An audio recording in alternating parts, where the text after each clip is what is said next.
moved into Rainier School when he was 12 years old, and he was there a total of 52 years. And I just thought that's where he'd always be, you know. And of course, I watched us not be able to, my mom get elderly and not be able to drive up there and see him, and I knew that that would have happened to me one day, and I needed to have him where I felt he would be well cared for. You want to go? Here, come on. Rosemary provided the connection between myself and to Options the Options company, the providers, as a possible place that Mark would fit in. Was I interested? And then the next step was then to meet Candy and then take a tour of what kind of homes they had. And so Rosemary went with me and met me, and I went to a couple of them, and I liked what I saw, and I liked what was going on, and they were really telling the truth. There were only a few, 2 or 3 people to each living situation, and they were living in nice homes and lovely apartments. So I didn't think about it too much. I didn't, waste too much time. It was, I felt like the time probably was right before the next assessment, so it took a couple of months to move it along, but nothing really long. And I guess I just, it was kind of personal with me, because I think I was afraid to move Mark because my mom was resistant to it. And when I finally understood that she probably wasn't resistant to anything good for Mark, she would, she'd always want what's best for Mark. She was more resistant to giving me more responsibility. We help him with all of it, from getting dressed to hygiene. We have to prepare all of his meals because he requires a blended diet with thickened liquids.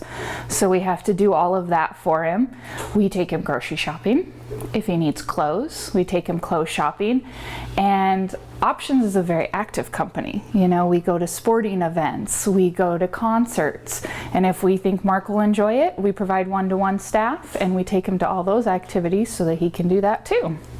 They're just wonderful with him. I mean, he just like he knew that he was actually leaving that place. It was because he's non-communicative, and but he went into every house that he looked. We took him around and had him visit an apartment, see how they were very good about seeing what he felt like, and he would look at everything and go in like he knew what was going on, and then the day that his caregiver that he was very fond of, who was also retiring now, that had been with him for many years, brought him down, and he just went to the spot where he wanted to sit, and he's been pretty doggone happy since then. So and he's close. I can just go up the hill. He's a couple of miles away, and when I get older, and if I can't leave, they'll bring him to me. I was actually very actively involved in the transition. I actually went to Rainier and worked with some of his staff, especially because of his diet, because it was something we had never encountered before here at Options.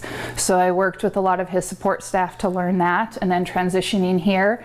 And Mark's blossomed. You see so much personality come out in him and things that he's never done day by day. It's been a wonderful transition, I really think, and we've all been very pleasantly surprised at how well it went. From the time he walked out of Rainier and came to visit his houses, and then was ready for another trip down here, he just seemed like he knew that he was moving.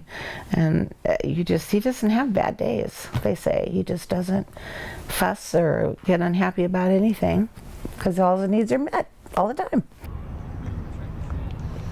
Throw it in the water. No, okay. You just want to hold my hand. That's fine too. I'm just really grateful for the Rose community.